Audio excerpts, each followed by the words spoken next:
સારું, તો ચાલો શરૂ કરીએ. આજે આપણે પૃથ્વીના પડછાયામાં છુપાયેલા ચંદ્રના કેટલાક રહસ્યોને ખોલવા જઈ રહ્યા છીએ. આ તસવીર જુઓ તો ખરી, કેટલી અદ્ભુત છે, ખરું ને? લોકો આને બ્લડ મૂન કહે છે, એટલે કે લોહિયાળ ચંદ્ર. નામ થોડું ડરામણું લાગે, પણ આ નામ પાછળ એક ખરેખર અદ્ભુત વૈજ્ઞાનિક કારણ છુપાયેલું છે. તો સવાલ એ છે કે ચંદ્ર લાલ કેમ થઈ જાય છે? ચલો આ જ જાણવાની કોશિશ કરીએ. એકદમ સાદી ભાષામાં કહીએ તો ચંદ્રગ્રહણ જાણે અવકાશમાં રમાતી સંતાકૂકડી છે. વિચારો, સૂર્ય, પૃથ્વી અને ચંદ્ર ત્રણેય એક સીધી લીટીમાં આવી જાય અને પૃથ્વી બરાબર વચ્ચે હોય. ત્યારે શું થાય? પૃથ્વીનો પડછાયો સીધો ચંદ્ર પર પડે છે. બસ આટલું જ છે ચંદ્રગ્રહણ. પણ આ પડછાયો એટલો સીધો સાદો નથી જેટલો આપણને લાગે. એના પણ ભાગ છે. તો ચાલો આ બ્રહ્માંડીય છાયા નાટકના દરેક પાસાને બરાબર સમજીએ. તો પૃથ્વીના પડછાયાનો પહેલો અને સૌથી મુખ્ય ભાગ છે અમરા. આ પડછાયાનો એકદમ વચ્ચેનો ગાઢ અંધારાવાળો હિસ્સો છે. એવી જગ્યા જ્યાં સૂર્યનો પ્રકાશ સીધો બિલકુલ પહોંચી જ નથી શકતો. અને પછી આવે છે બીજો ભાગ, પેનમ્બ્રા. આ અમ્બ્રાની ફરતે આવેલો એક આછો પડછાયો છે. અહીં સૂર્યપ્રકાશ પૂરેપૂરો નથી રોકાતો, પણ થોડો ઘણો અવરોધાય છે. એટલે અહીં સંપૂર્ણ અંધારું નથી હોતું. હવે જરા આ ચિત્ર પર નજર નાખો. અહીં બધું એકદમ સ્પષ્ટ દેખાય છે. દેખાયું?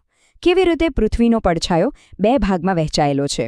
અંદરનો એક ઘેરો ભાગ એટલે અમ્બ્રા અને બહારનો આછો ભાગ એટલે પેનમ્બ્રા. ગ્રહણ વખતે ચંદ્ર બસ આ જ બે વિસ્તારોમાંથી પસાર થાય છે. તો આખું ગ્રહણ કંઈ એક ઝાટકે નથી થતું, એના અલગ અલગ તબક્કા હોય છે. જુઓ, સૌથી પહેલા ચંદ્ર પેનમ્બ્રામાં એટલે કે પેલા આછા પડછાયામાં પ્રવેશે છે. આને કહેવાય P1. ત્યારે ચંદ્ર બસ થોડોક ઝાંખો દેખાય છે, કદાચ ધ્યાન પણ ન જાય. પછી આવે છે U1, જ્યારે ચંદ્ર અમ્બ્રા એટલે કે ઘેરા પડછાયાને અડકે છે. અહીંથી ખંડગ્રાસ ગ્રહણની શરૂઆત થાય છે. U2 પર તો ચંદ્ર પૂરેપૂરો અમ્બ્રાની અંદર આવી જાય છે અને પૂર્ણ ગ્રહણ શરૂ બરાબર વચ્ચે એ પડછાયાના કેન્દ્રની સૌથી નજીક હોય છે. અને પછી આખી પ્રક્રિયા ઊંધી ચાલે છે. U3 પર પૂર્ણ ગ્રહણ પૂરું થાય અને U4 પર ચંદ્ર ઘેરા પડછાયામાંથી સંપૂર્ણપણે બહાર. સારું, તો એ તો સમજાયું કે ચંદ્ર પડછાયામાં જાય છે. પણ એક મિનિટ, જો એ પડછાયામાં હોય તો એ દેખાતો બંધ કેમ નથી થઈ જતો? ગાયબ થવાને બદલે એ લાલ કેમ દેખાય છે? આ જ તો સૌથી રસપ્રદ સવાલ છે. આનો બધો જ જાદુ છે પૃથ્વીના વાતાવરણમાં. વિચારો, જ્યારે સૂર્યનો પ્રકાશ પૃથ્વીના વાતાવરણની કિનારીઓમાંથી પસાર થાય છે ત્યારે વાદળી રંગનો પ્રકાશ હવામાં ફેલાઈ જાય છે. એટલે જ તો આપણને આકાશ વાદળી દેખાય છે. પણ લાલ રંગનો પ્રકાશ આમ તેમ ફેલાતો નથી. એ વળીને સીધો પૃથ્વીના પડછાયામાં પ્રવેશી જાય છે. અને આ લાલ પ્રકાશ જ ચંદ્ર પર પડે છે અને એને પેલો તાંબા જેવો સુંદર રંગ આપે છે. જાણે કે પૃથ્વી પરના બધા સૂર્યોદય અને સૂર્યાસ્તનો પ્રકાશ એકસાથે ચંદ્ર પર ચમકી રહ્યો હોય. અને મજાની વાત તો એ છે કે દરેક ગ્રહણનો લાલ રંગ એકસરખો નથી હોતો. આ માટે એક સ્કેલ પણ છે, જેને દાન્જો સ્કેલ કહેવાય છે. ચંદ્ર કેટલો લાલ દેખાશે એનો બધો આધાર પૃથ્વીના વાતાવરણ પર છે.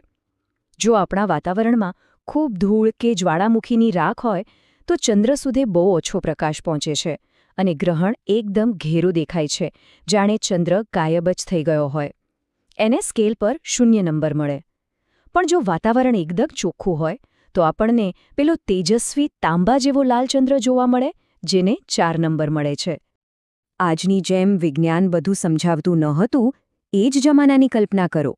હજારો વર્ષોથી આ લાલ ચંદ્રને જોઈને દુનિયાભરની સંસ્કૃતિઓમાં કેટલાય લોકોએ ડરી ગયા છે અને કેટલાય લોકોને અજીબ કથાઓ બનાવવાની પ્રેરણા પણ મળી છે. દાખલા તરીકે, દક્ષિણ અમેરિકાના ઇન્કા લોકોને લાગતું કે કોઈ મોટો જગવાર આકાશમાં જઈને ચંદ્ર પર હુમલો કરી રહ્યો છે, એને ખાઈ રહ્યો છે. એટલે એને ડરાવીને ભગાડવા માટે તેઓ બૂમો પાડતા અને પોતાના ભાલા હલાવતા. હવે મેસોપોટેમિયાની વાત કરીએ તો ત્યાં લોકો માનતા કે 7 રાક્ષસો ભેગા મળીને ચંદ્ર પર હુમલો કરી રહ્યા છે અને એમના માટે ચંદ્ર પર હુમલો એટલે રાજા પર હુમલો. એટલે પોતાના અસલી રાજાને બચાવવા માટે તેઓ ગ્રહણ પૂરતું એક નકલી કામચલાઉ રાજા બનાવી દેતા, જેથી બધી આફત એના પર આવે. પ્રાચીન ચીનની વાત તો એનાથી પણ રસપ્રદ છે.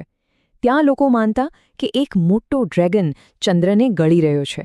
એટલે એને ભગાડવા માટે તેઓ ખૂબ શોરબકોર કરતા, ઘંટ વગાડતા, વાસણો ખખડાવતા.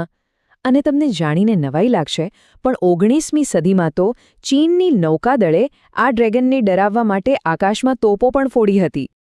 ચાલો હવે પ્રાચીન દંતકથાઓમાંથી સીધા આજના જમાનામાં આવીએ. આધુનિક વિજ્ઞાનના એક એવા રહસ્ય પર જેમાં ચંદ્રગ્રહણે જ એક જાસૂસ બનીને ગુથ્થી ઉકેલી. અને રહસ્ય આ હતું કે એપોલો મિશનના અવકાશયાત્રીઓએ ચંદ્ર પર જે ખાસ પ્રકારના અરીસાઓ મૂક્યા હતા એ અચાનક બરાબર કામ કેમ નથી કરી રહ્યા? થયું એવું કે વૈજ્ઞાનિકો પૃથ્વી અને ચંદ્ર વચ્ચેનું અંતર માપવા માટે અહીંથી એ અરીસાઓ પર લેઝર મોકલે છે. પણ દાયકાઓથી, ખાસ કરીને પૂનમની રાતે, એ લેઝરનો પાછો આવતો સિગ્નલ 90% જેટલો કમજોર થઈ જતો હતો. કોઈને સમજાતું નહોતું કે આવું કેમ થાય છે. અને આ કોઈ સાદા અરીસા નથી. એમને કોર્નર ક્યુબ રિફ્લેક્ટર્સ કહેવાય છે.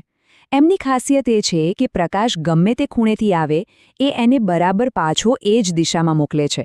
પણ કંઈક હતું જે આ કામમાં અડચણ નાખી રહ્યું હતું. ઘણી બધી થિયરીઓ પછી વૈજ્ઞાનિકો એક સાદા પણ મજબૂત તારણ પર આવ્યા: ચંદ્રની ધૂળ. એમને લાગ્યું કે આટલા વર્ષોમાં ચંદ્રની ઝીણી ધૂળનું એક પાતળું પડ પેલા અરીસાઓ પર જામી ગયું હશે. તો થિયરી કંઈક આવી હતી: પૂનમ વખતે જ્યારે સૂર્યનો સીધો પ્રકાશ પડે ત્યારે એ ધૂળ ગરમ થઈ જાય છે. આ ગરમ ધૂળ અરીસાને પણ ગરમ કરી દે છે. અને આ ગરમી લેઝરના સિગ્નલને વિખરી નાખે છે, એને નબળો પાડી દે છે. વૈજ્ઞાનિક ભાષામાં આને થર્મલ લેન્સિંગ કહે છે. બસ આ જ કારણે સિગ્નલ નબળો પડી રહ્યો હતો. પણ આ થિયરી સાચી છે કે ખોટી એ સાબિત કઈ રીતે કરવું? અને જવાબ મળ્યો: ચંદ્રગ્રહણ. આ એકદમ પરફેક્ટ કુદરતી પ્રયોગ હતો. આગાહી એવી હતી કે ગ્રહણ વખતે જેવો ચંદ્ર પૃથ્વીના પડછાયામાં જશે અને ઠંડો પડશે, પેલી ધૂળની અસર ગાયબ થઈ જશે અને અરીસાઓ ફરીથી પહેલાંની જેમ કામ કરવા લાગશે. અને થયું પણ એવું જ. 21 ડિસેમ્બર 2010ના પૂર્ણ ચંદ્રગ્રહણ વખતે જેવો ચંદ્ર પૃથ્વીના પડછાયામાં ગયો કે તરત વૈજ્ઞાનિકોએ લેઝર છોડ્યું. અને પરિણામ? પાછો આવેલો સિગ્નલ સામાન્ય કરતાં 10 ગણો વધારે મજબૂત હતો.